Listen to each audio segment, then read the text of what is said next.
Ladies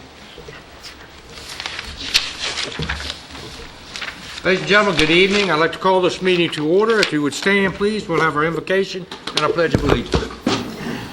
Let's pray, please. Heavenly Father, we give you thanks for many things, especially the day and all the many blessings that you have bestowed upon each one of us on this day. We ask that you would be present in these council chambers tonight and that you would give this council just a small portion of your wisdom as we deliberate the issues of our city.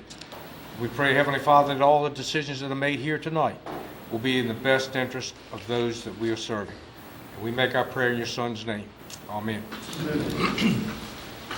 Pledge allegiance to the flag of the United States of America and to the republic for which it stands, one nation, under God, indivisible, with liberty and justice for all. First item on our agenda tonight, and is something I certainly look forward to, is the oath of office of our newly elected council members and our assistant manager, Mrs. Wiggins, and our registrar, Mrs. Pinckney, are going to take care of that. If the candidates would come forward, please. Carrie.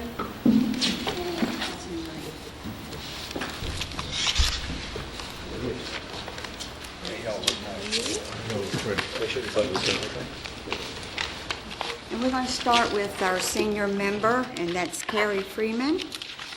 We're going to do them individually, and we'll do the oath, and then the Board of Elections will present you with your certificate of election. So, Carrie, if you'll raise your right hand and repeat after me, please. I, and say your name, I, Carrie Freeman, do solemnly swear do solemnly swear that I will support the Constitution of the United States that I will support the Constitution of the United States and the Constitution of the State of Virginia, and the Constitution of the State of Virginia, and that I will faithfully that I will faithfully and impartially discharge and impartially discharge all the duties incumbent upon me all the duties incumbent upon me as a member of the Poquoson City Council as a member of the Poquoson City Council according to the best of my ability. according to the best of my ability. So help me God. So help me God. Congratulations. You want to present him with this certificate?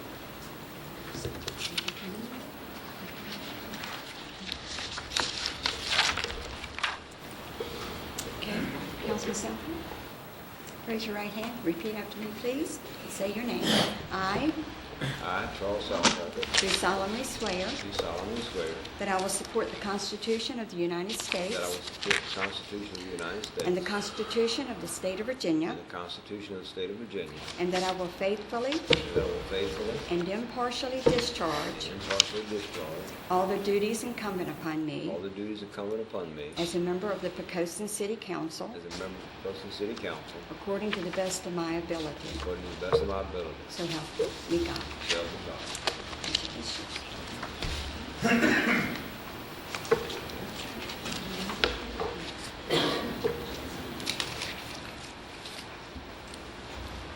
And now, Mr. Green, I I, Herbert R. Green, Jr., do solemnly swear do solemnly swear that I will support the Constitution of the United States that I will support the Constitution of the United States and the Constitution of the State of Virginia, and the Constitution of the State of Virginia, and that I will faithfully and that I will faithfully and impartially discharge and impartially discharge all the duties incumbent upon me all the duties incumbent upon me as a member of the Poquoson City Council as a member of the Poquoson City Council according to the best of my ability. according to the best of my ability. So help me God. So help me God.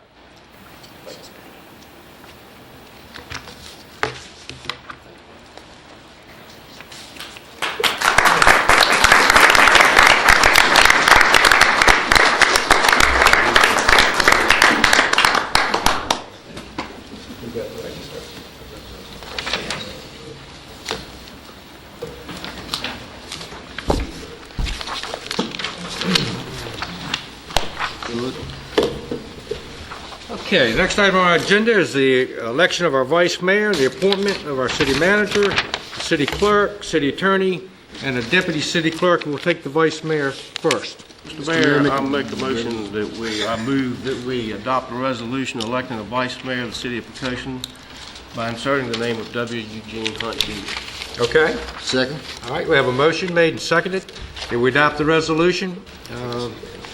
with the name Eugene Hunt inserted as our vice mayor. Any concerns or comments? If not, Ms. Wiggins, please. Councilman Green? Aye. Councilman Freeman? Aye. Councilman Krieger? Aye. Councilman Southall? Aye. Vice Mayor Hunt? Abstain. Councilwoman Crawford? Aye. And Mayor Helsel. Aye. Mr. Mayor, the motion is carried by a vote of 6-1, Okay. with one abstention. Okay, thank you, Judy. The next resolution has to do with our appointing our city manager. Someone prepare with a motion? Mr. Mayor, I move that we adopt a resolution appointing the city manager of the city of Poquoson by inserting the name J. Randall Wheeler. Okay. Second. All right, we have a motion made and seconded. We adopt the resolution with Randy Wheeler's name inserted. Any concerns, comments regarding that? If not, Ms. Wiggins, please. Councilman Green? Aye. Councilman Freeman? Aye. Councilman Krieger? Aye. Councilman Southall? Aye. Vice Mayor Hunt? Aye. Councilwoman Crawford? Aye. And Mayor Helsel. Aye. Mr. Mayor, the motion carried by a vote of 7-0. All right, thank you, ma'am. The next resolution will have to do with appointing our city clerk. Mr. Mayor, make a motion we adopt the resolution appointing Judy F. Wiggins as the city clerk of the city of Poquoson, Virginia. Second. All right, a motion made and seconded. We adopt the resolution with Mrs. Wiggins' name inserted. Any concerns or comments regarding that? No? So, Ms. Wiggins, please. Councilwoman Crawford? Aye. Vice Mayor Hunt? Aye. Councilman Southall? Aye. Councilman Krieger? Aye. Councilman Freeman? Aye. Councilman Green? Aye. And Mayor Helsel. Aye. Mr. Mayor, the motion carried by a vote of 7-0. Thank you, Judy. And the final resolution will be to adopt a deputy clerk. The resolution is there. Someone prepare with a motion? Mr. Mayor, we have the city attorney I'm sorry, the first. city attorney. I thought we weren't going to have an attorney this year. I apologize. I apologize. It's a budget cut. A resolution to appoint a city attorney. Someone would, Mr. Mayor, I'll make a motion that we adopt the resolution appointing the city attorney of the city of Poquoson with the name D. Wayne Moore inserted. I'll second that. all right, motion made and seconded to adopt the resolution with D. Wayne Moore's name inserted. Any concerns or comments regarding that? Not, Judy, please. Councilman Southall? Aye. Councilman Freeman? Aye. Councilman Green? Aye. Councilwoman Crawford? Aye. Councilman Krieger? Aye. Vice Mayor Hunt? Aye. And Mayor Helsel. Aye. Mr. Mayor, the motion carried by a vote of 7-0. Okay, thank you, Judy. And the last resolution appoints the deputy city clerk. Mr. Mayor, I propose a resolution appointing the deputy city clerk of the city of Poquoson, Virginia with the name Victoria A. Diggs inserted. Okay? Second. All right, motion made and seconded that we adopt the resolution and we insert the name of Miss Vicky Diggs.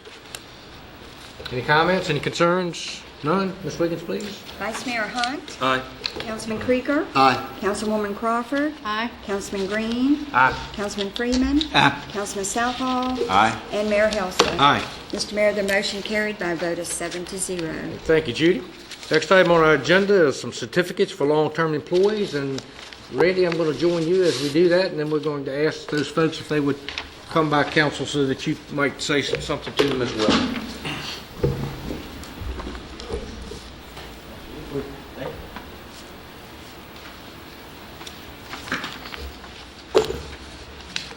Good evening. Once again, it is my privilege to recognize our employees that have distinguished themselves with 10, 15, 20, 25, and 35 years of service with the city. These are tremendous milestones. We had recognized most folks at a presentation at our luncheon in December. We wanted to bring folks here to share it with the community and also to give City Council members an opportunity to tell you how much they appreciate your service as well. So when I call your name, if you just come up, the mayor will present you with your certificate, and then if you wouldn't mind just proceeding down the dais, please.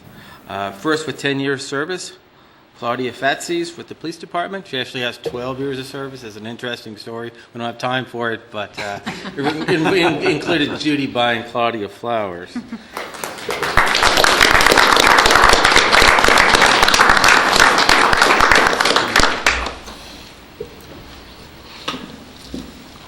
Congratulations and thank you. Thank you so much. Congratulations. Good to see you. Also with our police department, Corporal Scott Johnson. Also with 10 years of service, No flowers for him. He only had 10 years.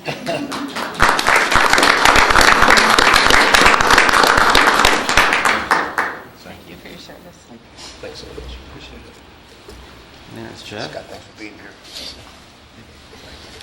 With the Commissioner's Office, Jeff Sylvia for 10 years of service.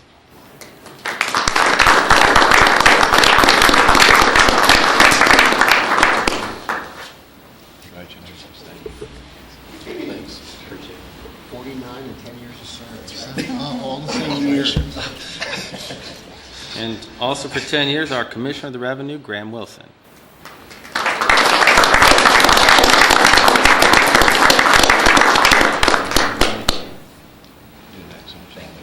Thank you. I should wear my Yankee tie today, shouldn't I?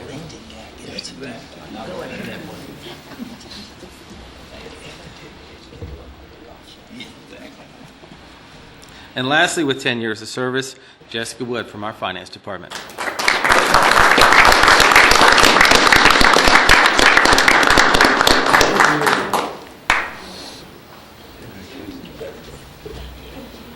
you for being with us. Parks and Rec, Finance, Relay for Life, everything. Many hats. 15 years of service, moving up the award category. With 15 years of service from Parks and Recreation, Debbie Mahanes. Thank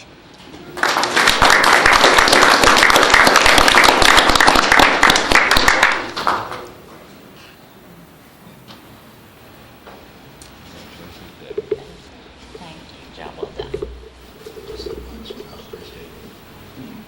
I can celebrate. See him? Robert, is OJ here? I don't see him. All right. We'll do his name anyway. Sir? Oh, yeah. Thanks, Gene. That's a good suggestion. Also, not here, but with 15 years of service from our fire department, OJ Smith.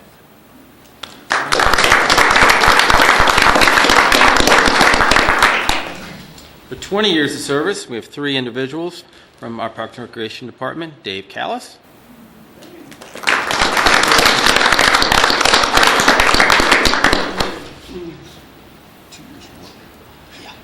The fire department, Kent Lawson. I haven't seen Kent yet. He's probably working. Good to see you, buddy. But Kent has also been with us in the fire service for 20 years. We appreciate you.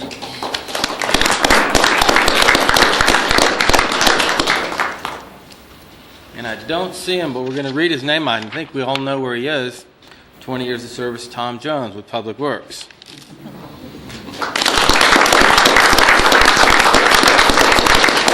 I can guarantee you where Tom is getting his folks ready to make sure that you can safely get out of your house tomorrow and you can safely get to work.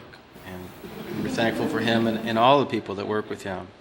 For 25 years of service, we also have 3 individuals. Fire Department, Vernon Bryan, I didn't see before, but we'll clap for him anyway.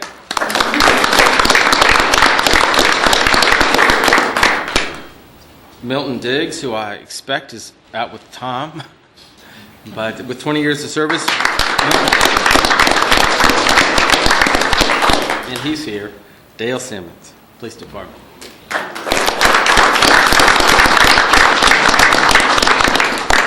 Congratulations, Dave. Thank you. Thank you. Thanks, Dave. I don't know how you put up with something.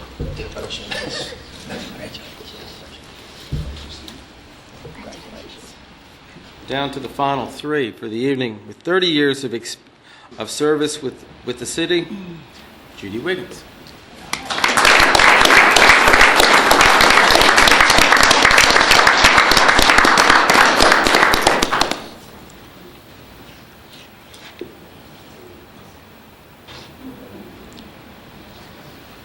Thank you, Mr.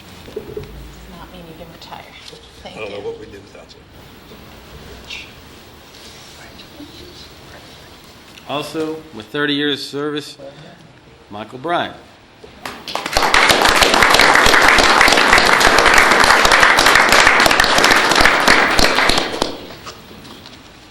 We talked earlier about succession planning and things to scare city managers.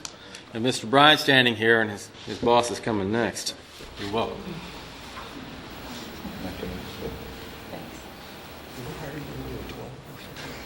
Thanks. Thanks for being here for us.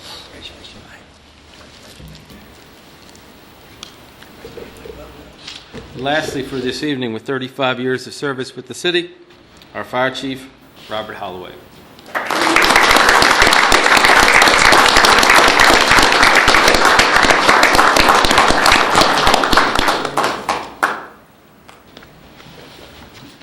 Congratulations, Robert. Thank you. Thank you for all you do. Thank you. Thanks, Robert. Appreciate it. Yesterday.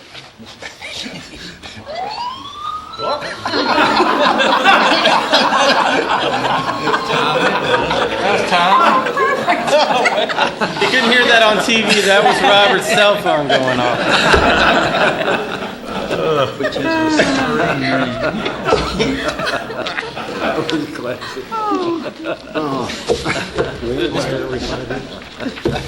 Do we only have Well, we only come on the 5-year interval. We've got a new employee. Members of council, if I could, for a moment, take this opportunity to introduce you to two of our new employees, Natalie Marshall and Eric Peterson, both for the fire service. Eric is very new. Please stand up, Eric, and Natalie, if you come up to the dais, please, and just say your name and what station you work out of. My name is Natalie Marshall. I'm out of station number 2. Thank you. Good to have you, Natalie. You're fine. You're fine. Good to have you. My name is Eric Peterson. I'm out of station 2 also. Thank You guys got to go, right? Okay. Thank you. Thank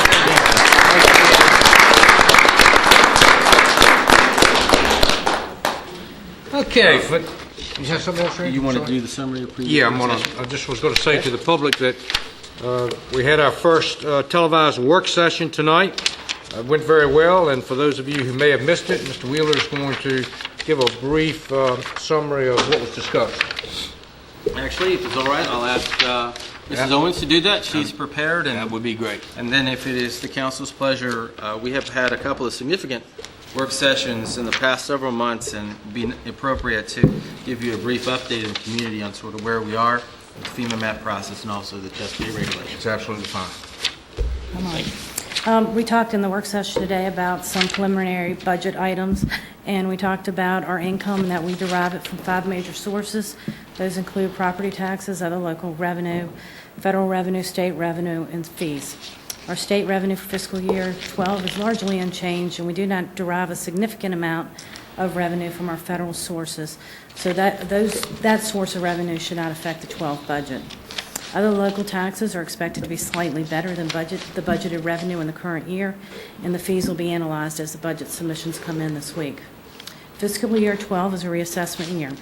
All indications are the city will see equalized rate for personal property increase as opposed to decreasing, as it is done in all other reassessment years.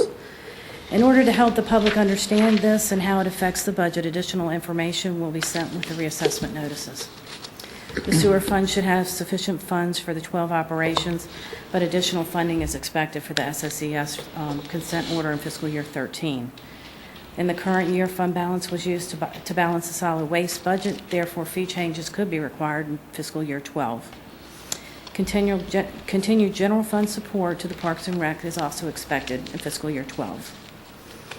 In the fall of last year, the City Council adopted a fund balance policy which states that the city will maintain a fund balance equal to 12 to 15% of general fund operating expenses to build a fiscal stability reserve fund of $1 million, and it set parameters for the use of undesignated fund balance. Projected fund balance is expected to be approximately 19.02% of the adopted 2011 general fund budget. The estimated fund balance greater than 15% is expected to be approximately $917,000 at the end of fiscal year 11. The city's debt service, as we talked about expenses, the city's debt service will increase in fiscal year 12 by approximately $381,000, and health insurance is expected to increase as of 3:30 this afternoon, 12 to 20%, which at the high end is about $300,000. The city also has some non-discretionary expenditures for shared service and other regional programs, which we have yet to see what those numbers will come in at.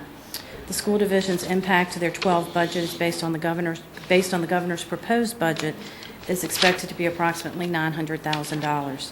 The factors affecting this are the enrollment, the composite index, and additional contributions required for VRS. This does not take into account any increase in expenditures that the school division may have. The last major items affecting expenditures that we talked about in the work session was compensation increases. The capital project, in talking about capital projects and debt service, the capital projects, we have no ongoing general fund support. It's something that we've basically reduced the budget in previous years, and the city's debt service is expected to increase in fiscal year 12, and then again in 13, and then level off about the next 12 years after that. So there's real no capacity for additional debt service. And this is basically the summary of what we talked about very quickly today in the work Very good. session. Thank you, ma'am. Thank you, Teresa. Hope your back gets better.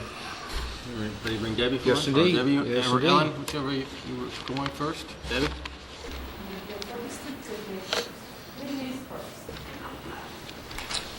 We always deliver good news, just different packages. Just to bring you up to date on where we're at with the processing of our firm maps, which is our federal emergency management maps that is used by the insurance companies to determine what our flood insurance rate costs are for each homeowner in the city.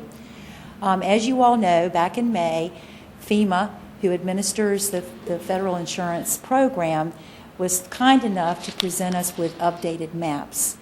As a part of the federal process, we have to basically make the maps, publish the maps for the public and make them aware that there may be changes that affect their individual properties. When we first received the maps, we were kind of under the impression that the only real significant change was that the maps had been overlaid on our GIS system, which would make them more specific in identifying flood boundaries, which is a true statement. As a result, we had approximately 200 homeowners that were affected by the fact that their homes may not have been in a flood zone previously, but once these new maps, and if they are adopted by council, will fall within a flood zone, which means that they will have to pay flood insurance. We as a staff are working with a local surveyor in trying to make sure that there's been no inaccuracies in the contours that the federal people are using in mapping out the city's flood zone areas. We're in the process of completing that as we speak. We have also sent out several notices to affected property owners, especially those that were in the non-flood hazard zone areas previously and now will find themselves in a flood hazard zone. We contacted them first to let them know that there was a change. After that occurred, we did a citywide mailing to everyone that they needed to take a look at these maps to make sure that they understood if their property was going to be positively or negatively affected by the new maps. We have completed that process. We have been very fortunate in that we had several folks to come in. They looked at our maps. We were able to explain the process to them, and it gives them the opportunity to contact their insurance company to see how this will affect them personally. We do encourage that all homeowners, especially those that are not in a flood zone now and will be located in a flood zone with the new maps, they need to be aware that there may be special insurance options available to them in that their rates may be at a lower cost for the first 2 years. In other words, they are considered grandfathered. Doesn't mean that they get free insurance, but their rates are lower. So we want to make sure to get that message out to the folks. What will happen now is that we will receive a letter of intent from FEMA. After that letter of intent is actually released to us, we then have 6 months to present the new maps to City Council along with a new ordinance to City Council, which for your adoption. And this will probably occur sometime in early summer. So we're just kind of waiting now after the 1st of February, we expect to receive some more information from FEMA, and once we receive that information, we'll keep you and the public informed if there's any, negative effects to the public. But we're very positive in that we have been able to help several people and help them, if nothing else, just to understand how this process affects them. It's not that the city is going to be placed in a whole new flood zone hazard area or that there are significant changes. The only real changes are those areas, and they're kind of centralized and consolidated in specific sites that they were removed or they will be placed in a flood zone after the new maps are adopted. Yes, sir. Were these new additions properties that flooded in Isabel or that latest northeaster, or how did they determine where to place them? Exactly. Interestingly enough, we have found that most of these properties have not or did not flood in Isabel. So that's one of the reasons why we're taking one step further, and we're actually hiring a surveyor to check the contours that FEMA is using to see if there's inaccuracies in the base information that they're providing to us. And if there's problems with that, then we will have to file an appeal, most likely on behalf of the landowners, to try to rectify that problem. That's the interesting thing about it, is some of these people did not experience any type of flooding during Isabel. But keep in mind that your flood insurance is not just based on tidal flooding, it's also based on storm drainage flooding. Mm-hmm. Well, do they experience that? No. In one area, yes, they did. In the other areas, no, sir, they did not. And we'll, based on the outcome of the survey information, if we go back to FEMA and they say no, will the council have any ability to modify the map?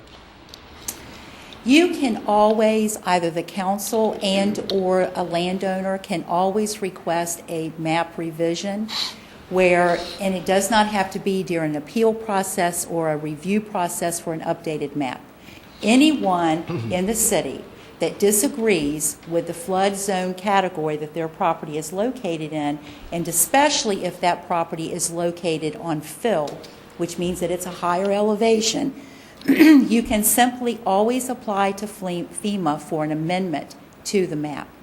However, you have to provide the information to justify your position.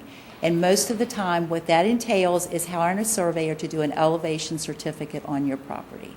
Is there a key elevation that the citizen should be aware of, like 6 feet, 8 feet? What's the key elevation that you're looking for tidal flooding, not for stormwater flooding?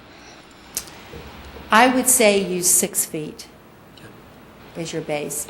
Ellen is our engineer, and she might be able to provide additional information on that, but I think a general rule of thumb would be 6 feet. And could that map be adjusted if we know that in no known history of the city of Poquoson, to include Isabel, that there was neither tidal flooding in Isabel or storm drainage flooding? We could include those areas? In what I have, my research with the FEMA information, they want scientific data to be provided if you're going to ask for a map revision through the appeal process. It's a very complicated, lengthy, costly, and difficult process to try to complete. What we have found, and we have done a thorough review of the maps, what we have found is that most people are not affected by this change. However, we have areas, and I'd be more than happy to name them for you if you would like. We have certain areas where there is that significant change where they're going from outside of a flood zone to an inside of a flood zone. Can you just name those areas? Certainly. Hunt Woods, there's a portion of the Villas, there's Lauren Drive, Rowe Drive, and the Forest Park subdivision in the southern part of the city. Then at the eastern part of the city of Little Florida Road, you have Canal Drive and Lakeview Drive. And only portions of those streets are now considered in a flood zone. So we find that interesting, given that the elevation change, there shouldn't be a huge elevation change. And those areas are located, or especially Canal Drive and Lakeview, they're located on artificial fill. That was done 40 years ago. As well as Huntwoods and the villas are on 10-foot elevations with designed stormwater treatment facilities. Correct. And the villas has always been cut in half with requiring and not requiring flood insurance. I mean, some of those units are outside of a flood zone and some are located within a flood zone. So is the villas now, all of them, Debbie, in the flood zone? Most of them, yes, sir, Okay. will all be in the There's flood zone. still some that are out?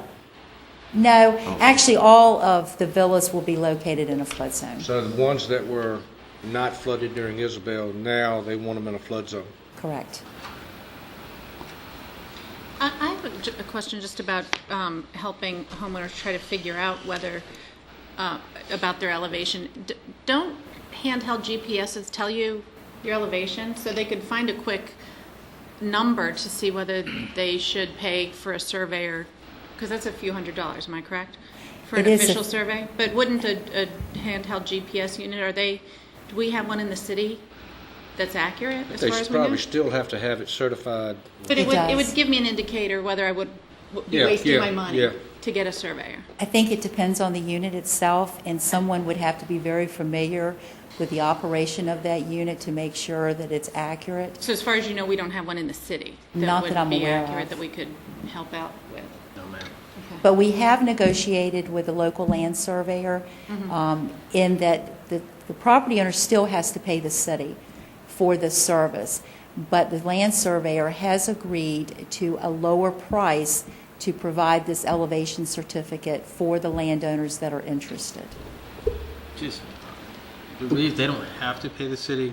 We just came up with a creative way so that if we broker the deal, they got lesser cost. Thank you. They don't have to use the city and they don't have to use our surveyor. But if they choose to, they pay us, and then we use the economy of scale to bring the cost down for the homeowner.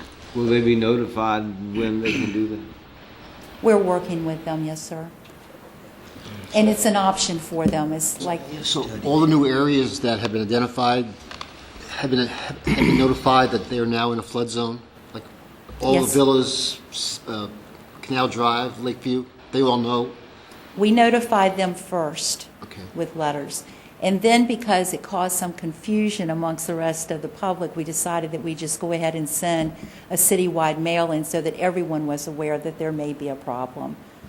Although we didn't really feel that they would be negatively impacted, it was still an opportunity for them to at least be aware that they need to contact their insurance company and find out how this does affect them. Now, the actual cost of the flood insurance is based on your finished floor elevation still, isn't it? Not just the contour?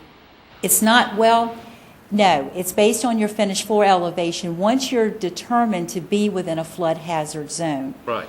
The areas that we're focusing on, we feel that the elevation of the land itself may exceed the minimum requirement for flood insurance in that area. And if that's the case, then they would not need flood insurance. And/or their flood insurance rate would be so low. I'll be perfectly honest with you, and this is just a personal opinion after working here for a number of years and living through many storms. I think everyone in the city needs flood insurance. Now, your flood insurance rates are lower based on your finished floor elevation and the contour of your land. Right. So it may not require a lot of money for you to have flood insurance if you're on Canal Drive in a 10-foot elevation. But just to have it for peace of mind, I think it's a good idea. Because like I said, it's just not tidal flooding here. It can be storm drainage flooding too, so. Okay. Any other questions of Debbie? Debbie, thank you much. Appreciate it. Bring Ellen forward. Yes, Please. indeed. Yes, indeed. Let's see Ellen's smiling face up here.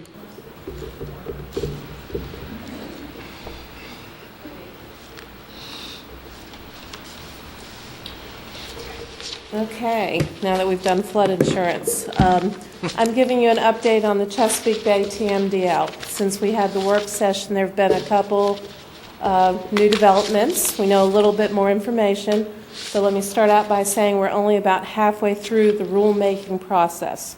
which means there are still more unknowns than knowns. When I give you costs and a little bit more information, please be aware we're still playing with the moving target. Since we met last, the states finalized their Phase 1 watershed implementation plans, which is basically just a plan the states had to submit to the EPA explaining how they were going to clean up the Chesapeake Bay. The EPA evaluated those watershed implementation plans and then used them and then published their own Chesapeake Bay TMDL, which is basically the federal rule that says that the states in the Chesapeake Bay watershed have to clean up the Chesapeake Bay and meet certain pollution limits. The EPA published that TMDL on December 30th and put it in the Federal Register last week. So this is a brand new rule. Everybody's just kind of looking at the details now. The EPA decided to let Virginia use its watershed implementation plan instead of using the backstop measures that we talked about at our work session. What that means is the requirements are a little bit less restrictive than what we talked about. The cost is a little bit less, but when the EPA allowed the state to use its own plan, they also expressed concern about urban stormwater, which is obviously Poquoson's area. They stated that they will be closely watching Virginia and they are ready to step in and provide and implement more backstop measures, more requirements if they don't like what the state is doing. So once again, we have a basic path that we're following, but the game could change halfway through. At this time, the Hampton Roads Planning District Commission did an updated cost estimate, and they estimated that Poquoson's cost for the Virginia plan would be $27 million over a 14-year period. That cost is just the cost for treating existing impervious area in the city. That's not the cost to developers, not the cost for purchasing the land that treatment measures would sit on, not city staff time or consultant time to implement the program. So at this point, it would probably be safe to count on about $2 million a year until we get more information. So a little bit better than the $6 million we were talking about before, but still extremely expensive. So, when will we know more? The General Assembly is going to be considering several bills on the Chesapeake Bay that may affect what we end up doing. They're going to look at nutrient credit trading. They're going to look at imposing some requirements on localities. Not all the bills have been drafted yet. So in March, I would expect we would have a good understanding of what passed and what didn't pass in the General Assembly. At the end of April, the state is planning to publish its draft stormwater regulations. Some of you may remember that a couple years ago, Virginia was going to implement new stormwater regulations. And at the time, everybody was concerned about how tough these regulations were going to be. What happened is when the EPA started the TMDL process, a state law was passed that said we're going to put off this, passing these stormwater regulations until 280 days after the TMDL is published. So what is happening now is Virginia has incorporated these new regulations in its plan. And what they're doing is they're currently rewriting the regulations to make them a bit more stringent than what they were 2 years ago. So we have kind of an idea of what the state is proposing based on what was done 2 years ago. But once again, we're waiting to see what kind of falls out of the rewrite. The first draft should be available in April for that. In June, the state has to provide EPA with a Phase 2 watershed implementation plan, a draft version of that report, which basically is going to tell them how they're going to take that statewide plan that they talked about this past fall and take it down to the local government level. So we'll have a little bit more idea how nutrient trading will work at that point, what we'll have to do in addition to the state stormwater regulations. In October, state law requires that those stormwater regulations be finalized, and that's about the time we should really be able to pin down the costs. As we move forward, if I have a good chance to talk to state regulators or to people writing the rules, what I hope to focus on is to make them aware that not all BMPs work in all types of geographic regions. I'm really hoping they'll take into consideration what works in a coastal community like Poquoson and what doesn't. So we get some realistic requirements that we can actually incorporate. Other information, the American Association of Farm Bureaus announced yesterday that they're going to file suit against the EPA over the agricultural component of the TMDL. That's the first lawsuit that we've heard about. Like I said, this thing was published in the Federal Register last week. The report was finished just before New Year's, so people are still digesting it, but we'll see what falls out. Thanks, and this is a question, and you may be able to answer it, or Randy may be able to answer it, but is the federal government or the state government having any discussions about helping the localities fund this? There are some discussions. Randy may have heard more about the legislative end of this. What I've heard is there are talks of more grants. There's also a push to have local governments institute either a stormwater fee or a stormwater utility. Once again, that's something we may see come out of the General Assembly. What about the federal government? There are some EPA grants available. The EPA was actually financed, I believe, at a higher level over the last couple of years. Most of the grants to date have gone to the state level in order to help develop the watershed implementation plans. So it's kind of a trickle-down effect. There was recently a grant that came out that I think was being state administered from federal funds, but it was totally focused on infiltration. And in an area like Poquoson, where there are so few areas that can handle infiltration, it wasn't something really we could really take advantage of. We're keeping our eyes open. Luckily, the state is looking for alternative BMPs, so maybe there may be some grants in the long run through that, but have you heard anything else, Randy? All I've heard about, in addition to what you've heard, is some federal money that may be available to help production agriculture. But I've heard it all about agriculture, and with regard to I guess we'll know in a few days if there are any bills in the General Assembly, but to the best of my knowledge, there's no money in the governor's budget proposal to assist localities with this at all, as far as I know. What day do we meet with those guys? Don't we have some EPA folks coming in? Friday. Friday. Okay. Anything else? Thank you, Ellen. Thank you very much. Thank you both. Appreciate it.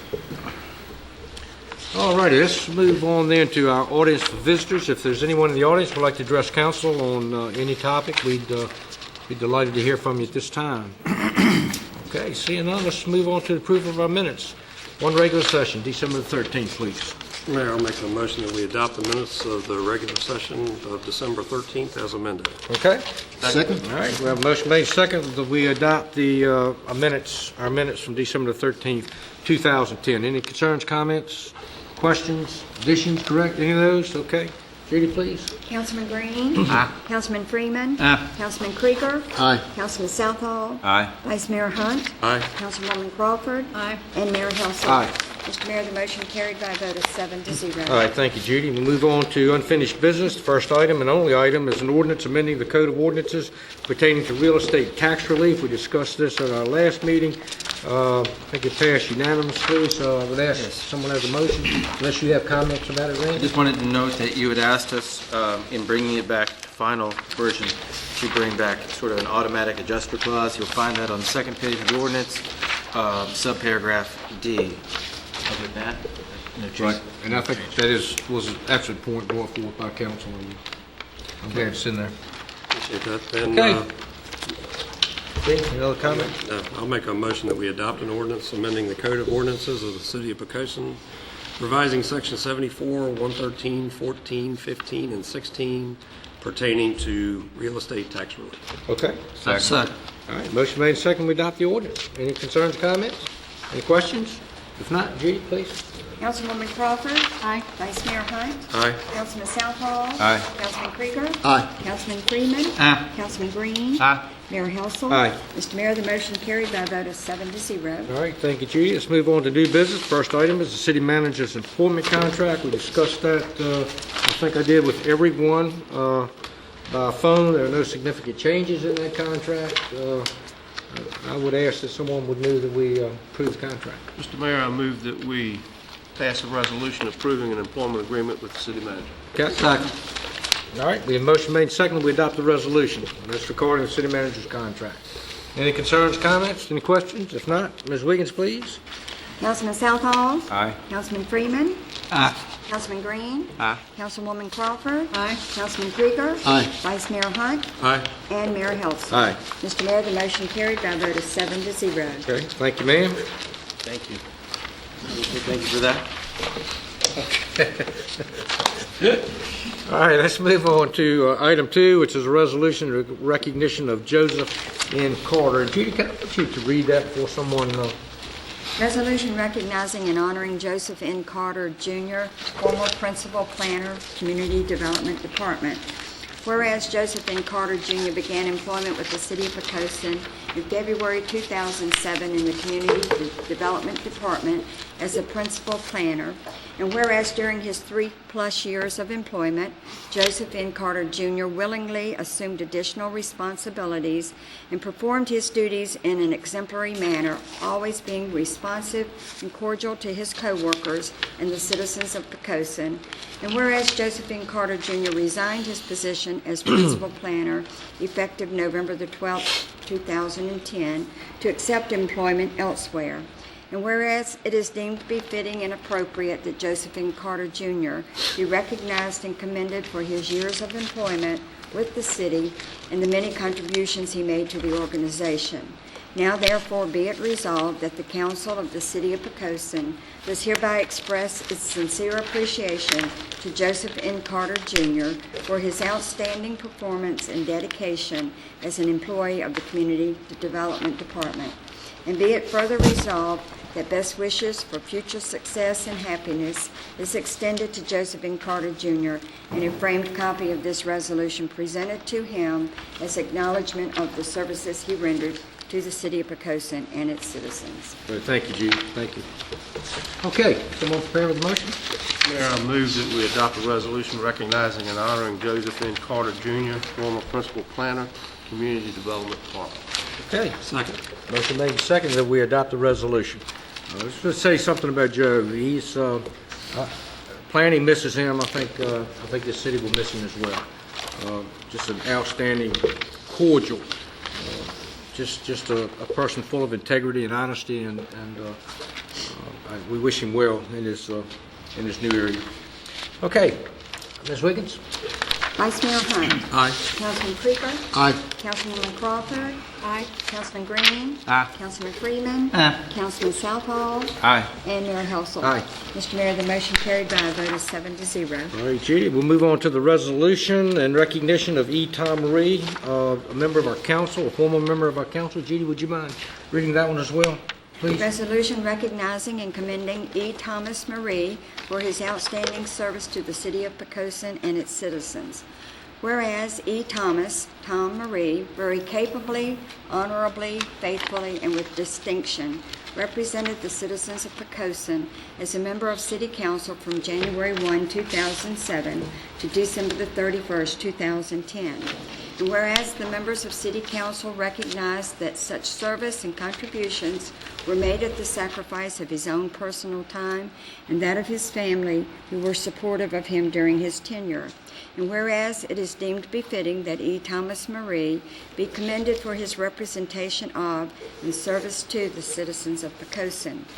Now therefore be it resolved by the Council of the City of Poquoson, Virginia, Section 1, that E. Thomas Marie be, and he hereby is, commended for his outstanding service to the community while serving as a member of City Council. Section 2, that his dedication and commitment to the community and his representation on City Council will long be remembered. Section 3, that sincere appreciation is expressed to E. Thomas Marie and his family for the many personal sacrifices they have had to make while serving the citizens of this community. In Section 4, that this resolution shall become effective immediately upon its adoption, and a framed copy presented to E. Thomas Marie in recognition of the city's gratitude for his dedicated and commendable service to the community. Okay. Thank you, Judy. Is there a motion, please? Mr. Mayor, I move that we adopt a resolution recognizing and commending E. Thomas Marie for his outstanding service to the city of Poquoson and its citizens. Okay. Second. All right. Motion made and seconded that we adopt the resolution. Ms. Williams, please. Councilman Green? Aye. Councilman Freeman? Aye. Councilman Krieger? Aye. Councilman Southall? Aye. Vice Mayor Hunt? Aye. Councilwoman Crawford? Aye. And Mayor Helson. Aye. Mr. Mayor, the motion carried by a vote of 7-0. And we will see these folks back again, and we will be honoring them and telling them how much we appreciate what they've done for this city at a later date. Let's move on to the proposed ordinance. The subject is portable storage units. Randy? Yeah, I'm going to ask Mr. Beach to come forward, and as he does, this is an item that we're bringing forward for your comment and consideration. If you concur, what we're asking you to do is to formally refer this to the Planning Commission for the consideration and public hearing process. So this is just the beginning of the process and not the end. And before Jim speaks, I just want to let you know that this ordinance change is intended to go into the residential zoning districts of the city. One issue that I spoke with both Jim and Lisa Moore about today was ensuring that we had no unintended consequences of grandfathered non-conforming uses, business uses in the residential areas. We will make sure before it gets to the Planning Commission that we have hunted that down if in fact it exists. Mr. Beach? Yeah, welcome. Presented for consideration is an ordinance pertaining to the use and control of portable storage units. The building department has recently received various inquiries concerning the use of portable storage units for movement of household items, as well as for storage unit, both temporary and permanent. Recognizing that uncontrolled use of pods, dumpsters, and shipping containers could present hazards to the public health, safety, welfare, and most probably are a source of annoyance to the public, the building department is seeking your endorsement for an ordinance and referral to the Planning Commission to begin a public hearing process. Questions of Mr. Beach before we move on? What I've got is this an ordinance that we got from somewhere else? That It is an amalgam of an ordinance from a couple of different places, yes. Several areas. it seems pretty intense. Yeah. Let me just say that. I guess I was just looking for if somebody has to do a pod or something, they're doing some remodeling, that there's some type of time constraint. I would think instead of, it seems like lots of rules in here, and I'm just wondering, is it because you can't enforce anything? And right now, because we don't have an ordinance, but this basically charges a fee, the way I read it. And I just glanced at it. So You're correct. it charges a fee, which means that you can't just call the pod place and have them bring you one. I know I've used one in moving and remodeling, and while it's incumbent upon most citizens to watch out for their neighbors, I don't want to get in the way of somebody doing just what I've been free to do in the past. The only thing that jumped out at me was, you would think that the dumpster, if somebody needs a dumpster, they're most likely going to need a pod also. Mm-hmm. And we're saying the dumpster can only be there 30 days, but the pod can only be there 14. And if they're tearing stuff out that takes a dumpster 30 days, I would think the pod would have to be there for at least 45. I mean, the times don't seem to be relative. Well, I would see a pod being moving household items out prior to, I would think that a dumpster would be more in a demolition phase. But you rent a pod Right, for but if you're 30 taking days. stuff out to When you store it. actually go to rent one, it's a 30-day lease is what you buy. And we're saying you can't even keep it on your property for what you... 14 days. We could modify that if you'd like. I always thought that the idea behind a pod was you filled it up, they took it and moved it off-site. It kind of is, but, you know, it's also meant for the homeowner do it at a pace where he hasn't hired a moving company. We can amend these How about timelines. if we just send a message to the planning commission that we'd like to see an ordinance, Okay. and with some guidelines. I thought what we were after were the metal storage units that we have and the 45 or 48, 53-foot trailers that are parked in people's yards and at local businesses that are used for storage. So you're talking about the old shipping containers? that Immersed people- containers. Shipping that are containers in residential districts that are throughout are the community. principal thrust. To me, that's where the problem is. Well, we have That's a shipping. different And we we could have- do an ordinance that prohibits those, because they are an eyesore. And I think, Jim, you're probably getting a lot of complaints about that particular type of We are. container. There were a Pods number will of- there were- very shortly become that same item, in my opinion. Mm-hmm. Once they hit the used market and they are for sale, I think you're going to find Yeah, the same I understand what you're situation. saying. I just wonder if we just don't limit it to, and I'm all for, getting rid, I don't think anybody wants to live beside someone who has a 53-foot trailer sitting in the yard. And we find that there have been a number of people who got approvals for a temporary storage in Isabel, and they're still there. And we're in prolonged zoning enforcement battles with these people. And this would clarify that we can amend it in any way that you all have mentioned today, and we would still be far better off. And I would note, Mr. Hunt, the application fee is only if you want to place it on public property. Okay. If there's no application fee, if it's going to be on your property or someone else's private property, you're seeing a little bit of, if you're going to put it on public property, there's a process, there's a small fee, and if you damage the public property, there's some provisions in here for us to get that back. Hopefully, the intent of that is, one, to keep us whole if the public property is damaged, but probably more importantly, to put it on your property. As I would put it on my property if there was a financial difference to me. I picked up on a couple of things also, and among the things was the 30-day limit on it. If someone was doing a substantial modification to the house or something like that, or building a house even, and they needed to have a dumpster there for materials, typically you can't build a house in 30 days. And so if they have to have it there for the duration to build a house within the reasonable time limits or the time limits of the building permit, that's something that might ought to be considered. And in the maintenance area, it talks about it can't have rust on it. Well, you can't. I bet you can't rent one that doesn't have rust on it. And so, And I would warn us that whatever is good for the citizens is good for the city. So you may want to look at the city properties and ensure ourselves, and that includes the schools, that we're not doing the same thing and encroaching on others' rights. But I agree with the template. I just think we ought to say, Planning Commission, go look at this and come up with an ordinance that works. And I don't disagree with that, Gene. I kind of like to look at it myself a little longer, to be perfectly honest with you. Would you like us to just bring it back in a month? I'm okay to make a motion to say, If you want to do that, but go study it, or I'm okay to wait, but I I'd don't like think to they just- ought to whatever endorse council wants this. to do. I don't want to endorse this, is what I'm saying. No. It is intense. It is intense, and maybe we could see it. I'd just like some time to look at it before it goes to planning. That's just me. Why don't we bring it back in a month? Give you opportunities to just look at it and give us any thoughts. Because I want to spend some time with Mr. Beach. He knows what's going on out there. I don't. Yeah.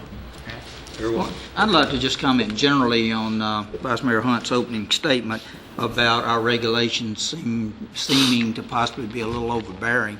I know on some other, and this is general, has nothing to do with what you're talking about, but I know we had one from the city of Hampton, I think it was on noise, it's one page. Ours ended up like 5 or 6 pages. And so I totally agree that we tend to at least overwrite. I don't know if we tend to overregulate. And that might be a good idea just to kind of keep in mind. The reason the noise ordinance changed was because the Supreme Court of Virginia made a decision that declared the ordinance in Hampton and the rest of the jurisdictions invalid, unenforceable. They set forth guidelines that you had to include in the ordinance, so our ordinance included those guidelines as enumerated by the Virginia Supreme Court. That's why it Understand, but became- even their new one was about a quarter or less than ours, our new one. And, that's just an example that I And I don't want remember. to see us in an overregulated position either. I'd just like to spend some time on the ordinance and spend some time with Mr. Beach. Bring it back in a month. That'd be great. Thank you. Thank you.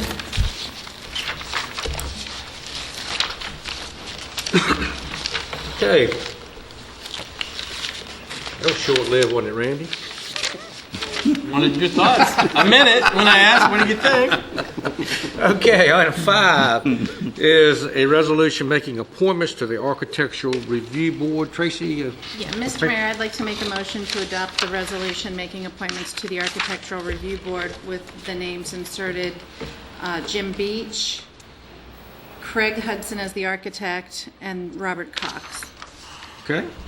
Second. All right, we have a motion made and seconded that we adopt the resolution with those names inserted. Any concerns, comments, any questions? Okay, Ms. Wiggins, please. Councilman Southall, Aye. Councilman Freeman, Aye. Councilman Green, Aye. Councilwoman Crawford, Aye. Councilman Krieger, Aye. Vice Mayor Hunt, Aye. and Mayor Helson. Aye. Mr. Mayor, the motion carried by a vote of 7-0. Okay. Hey, let me just say one thing to Jim Beach, if I could. I've talked to other members of council. I think they've experienced the very same compliments that I get on an ongoing basis with the way that he conducts himself out in the field. He's prompt, he's helpful. He's everything that a building official ought to be, and he represents his council in this city well, and I appreciate that. I thank you for that. Okay, Mr. Wheeler? Yes, sir. Comments to the city manager. I'll try to be brief. Over the last couple of work days, we have discussed the need to move the scheduled community meeting to discuss the sidewalk project from the 18th, and it seems, in trying to triangulate your calendars, that the 25th is the evening that works for all members of council and also for the staff. And so without objection, we will move that meeting into 7 o'clock start time at the community center on the 25th.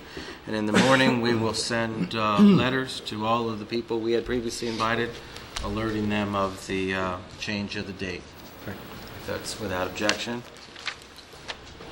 And one other, maybe two things. Looking for a sense from the council, the last item on the first page. For the last almost a year, we've been working, superintendent and I, at times Dave Callis, with people from youth baseball, trying to meet their stated need for a concession stand facility that would more appropriately work for them out at the baseball complex. Right now, they work basically out of a little trailer. What I call, it's not exactly a horse trailer, it's one size smaller than that, but the same basic concept. It doesn't have ventilation, it doesn't have refrigeration, it doesn't have air conditioning, and it is just brutal on those folks. And they had approached us in May, June with the concept of they wanted to build a building. They wanted a building that would include a press box, that could include potentially some bathrooms and include a concession facility. And they were looking for some help on site availability and maybe some help with permits and connections from us, and we were certainly willing to do that. But as they put pen to paper, they Little League, certainly looking at our ability to take on new debt if we were to build a sort of a state-of-the-art building. We don't really have those kinds of resources needed today. So one idea that we came up with was this idea of getting a very nice, large-sized, state-of-the-art mobile concession trailer, like the nice ones you see at Seafood Festival. I believe that we can take the donations for the complex that have not yet been budgeted and use them to backstop a fee schedule so that there would be a reasonable fee for reasonable use, and stretch it out over the length of useful life of the asset. And basically acquire this thing, which would have as its it would live down there during the baseball season. What would be available to other groups would be available to support our emergency operations in the field when we needed it, would be available to us to use it at our own events like Seafood Festival and Christmas Parade and workboat races. And I think for something significantly less than the cost of really doing that building up right, we can do this concession. We can meet that need in a facility that has air conditioning and freezers and refrigerators and cook surfaces and things like that. And that would allow baseball then to focus their resources on the press box and also the restroom facilities. I think they still would like long-term to have a full-scale building, and this doesn't preclude that. But I think what it does is, in the intervening years, it allows us to have something that we can afford that will really be a benefit there and have a mobile benefit for the city. And what I'm asking for, because I think the way to do this, if you agree, is to work with the EDA and to finance it and to do it. So I'm not sure that procedurally, if you agree, I need to come back and ask your permission because the EDA may be buying it. So I certainly wanted to bring to you and make sure that if I move forward, that you were in concurrence with that, and if not, if you have a better idea, I'd love to hear it, and we'll get to work on that. What about funds from the $300,000 that'll come on a monthly basis? Is that budgeted to an item? The Field stadium donation, fees? yeah. That, what I'm suggesting is that be the backstop. If we can't identify, the fee structure is not completely adequate, and or any money that we might be able to get from emergency services for this. I mean, we could. That would be the backstop. Okay. Well, Randy, I've certainly heard from the Little League organizations and their desire to have something there at the Little League fields. I think that your recommendation is definitely worthy of proceeding with. I would ask, and I'm not so sure about the restroom facilities, that the Little League organization is going to be able to handle those as well. Because it's a pretty good poke from surfaces where we're talking about. Yes. So I would just recommend to them that they possibly look at portable services for their own use, and it's probably better to just lease those than to build restroom facilities that we have to maintain. But for the concession stand, I think you're right on, and the fact that we can move it around for other events seems to be a win-win for us. So I'm okay with it. Oh, I'm fine with it. I just, knowing that we've got the backup. But when it comes to the bathrooms, there's coming a time very, very quickly when, it's a little bit embarrassing, at least it is to me.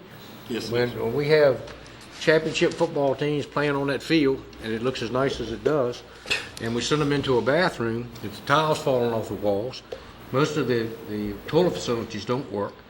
That's another capital need that we have. I think the field house in general needs to be high on the priority list. Yeah, we need some decent bathroom facilities there. However, we go about doing it, but that will be a subject of discussion with your CIP. That's your big project. I'd really like to look at leasing them though, because that way. For now, we don't have to maintain. For now, it may be the very way to go. I don't like know. they use. We've got the information for that. Okay. Well, in the PAA, I talked to somebody on their board, and they were talking about improving their facility down there, the wrestling room down there, and that might be a thing to hop on board also for the football season. Instead of bringing them into the back of the middle school, or at least Well, kind of a nice Butler the building bathroom down facilities. there might be a whole lot better than what we've got. Anything would probably be a whole lot better than what is down there. Well, you got 30 men deep because you got one facility working. Yeah. Yes. Yeah. But anyway, I think what we're saying is move forward, unless somebody has some discussion, but move forward regarding the concession stand, and let's have some further discussions about the restroom facility. Do I understand it right? Maybe, Randy, you could acquire this thing by rental purchase. It's got, instead of plopping down $30,000-$40,000 all at one time, maybe the people you buy these things from, you could do a rental purchase thing where the rent, most of the rent applies to the purchase of the unit. You're gonna try to make this happen prior to the baseball season? That's my hope. Absolutely. Good deal. That's the key. And that was the other thing. No fixed facility is going to work by that time, so that's why I'm here. Okay. Lastly, several of you, since my arrival, have talked to me and expressed a hope that we could improve the board bank process to provide additional information to you all as you make decisions, sometimes about people you know very well, and sometimes people you've not yet to meet or to work with in any capacity. So what you'll see in essentially the last full page, is I've looked at what we've done and our application online, and the application itself is fairly limiting, and I think that what I'm suggesting is we replace that. We simply ask people to give us a resume along with a letter of interest, the letter for each committee that they have an interest in. And as part of that letter of interest, they tell us what they bring to it in terms of experience or education. They give us all an indication of whether or not they've had an opportunity previously to work with that group, stand before that group, so any relationship that they may have. And I think that when we take those two things together, I think that short of what you used to do of meeting with candidates, will give you a whole lot more information than you have now.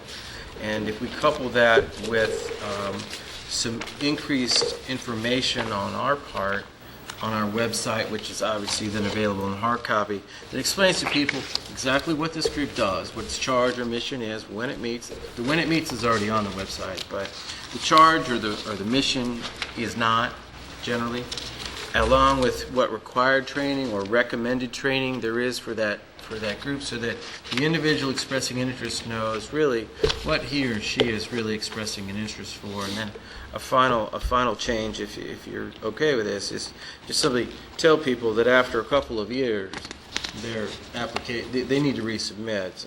We have some things that have been on for years and years and years because we didn't put an ending date in the interest. So periodically, and no less frequently than every couple of years, we'll touch base and see if people are still interested to renew, if there's anything more they want to update.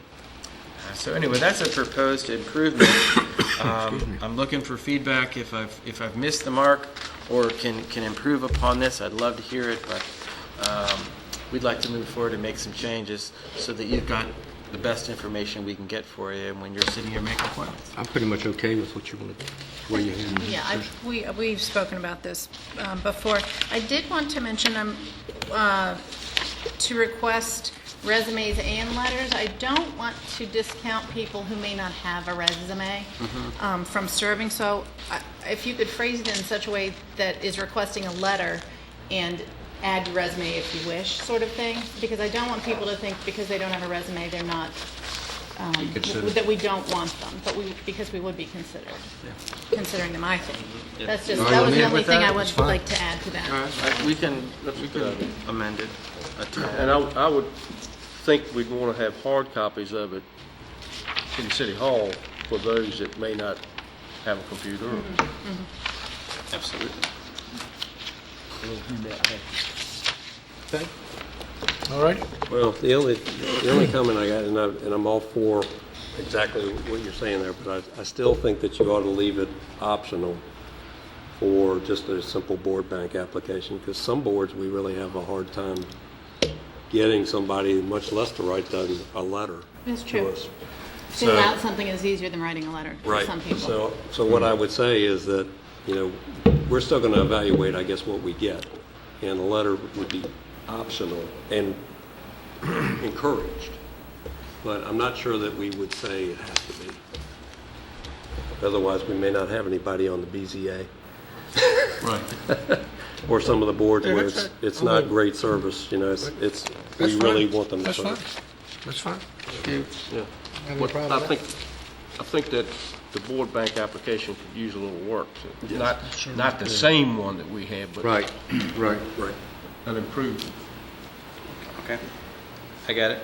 Just don't make it too hard for somebody to, So somebody like me could fill that. yeah, Yes. that's it, that's Or me. it. We'll run it by you before we Good idea. put it out.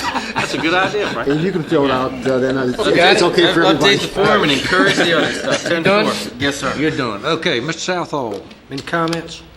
Yes, sir. I'd like to second the kind remarks you made about Mr. Beach. I think they were well-founded, and as a matter of fact, that kind of goes for every one of the city employees sitting in this room. No question about it. They've been very pleasant for me to work with, and I've really enjoyed it. I'd like to tell everybody here and at home, Happy New Year, and wish you the best, and we're looking forward to a happy and prosperous New Year. All right, sir. Mrs. Crawford. I made notes. I can't find them. Notes. I did just want to say Happy New Year. Welcome to Buddy. I appreciate the amicable discussions we've had about various things, and I just look forward to a good year in the city. I'm sure there was more, but it'll If say. it comes to you, we'll come back. Frank, any comments? Just one question, city manager, have we rescheduled the meeting with Nancy Kane?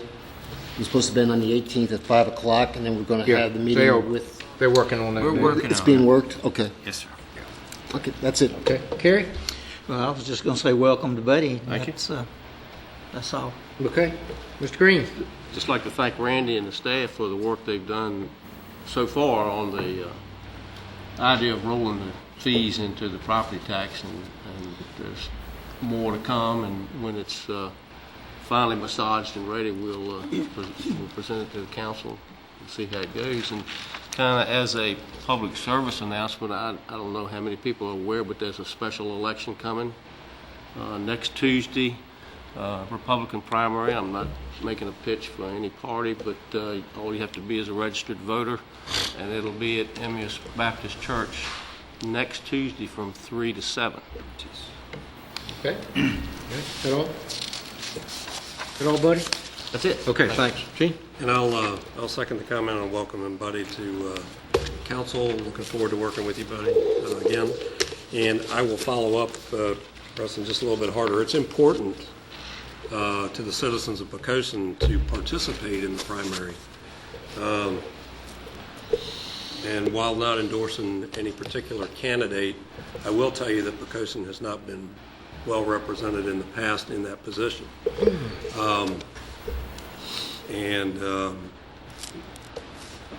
There are several key initiatives that are at the state level right now to include redistricting, which will impact the citizens of Poquoson greatly. There's the concerns over where the state government is going as far as funding schools. And in Poquoson, that's a big deal because education is important to us. But the state seems to be walking somewhat away from that. So you need to pick the candidate that will best represent our city in representing our city as a delegate. So please participate in that primary if you're from the city of Poquoson, and pick the candidate that's best going to represent us on those issues. Okay. Anything else? That's it. Can I add to that? I think the candidate who would represent Poquoson the best would also represent Yorktown and Hampton very well. So those people, if they happen to see this, or if you have friends that are in our district, I encourage them to get out as well. Okay. Anything else? All right, we do have a closed session to go to, so if someone would... Mr. Mayor. I'm sorry, did I miss something? We do have one thing. Apologize. I need to announce to council and recognize Vicki Diggs for attaining her Master Municipal Clerk's certification. She's worked 12 to 13 years on that. Hard work, a lot of training that she's had to go to, a lot of extra work she's had to do in the office. It's quite an attainment, and we're very proud of her for that, and we applaud her. Absolutely.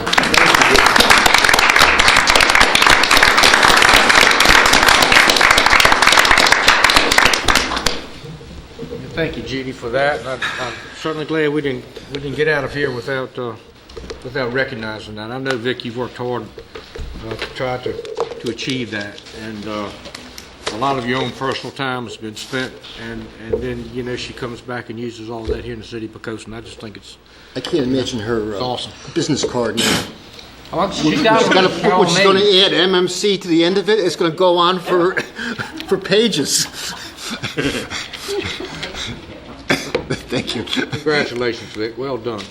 Okay, someone prepared with the motion and the reading of the closed session? Yeah, I'll make a motion that we go into closed session pursuant to sections 2.2, TAC 3712 of the Code of Virginia, to discuss, what are we discussing tonight? Acquisition of real property. Acquisition of real property. Okay. Second. All right, the motion made and seconded, we're going to closed session. Ms. Wiggins, please. Councilman Green? Aye. Councilman Freeman? Aye. Councilman Krieger? Aye. Councilman Southall? Aye.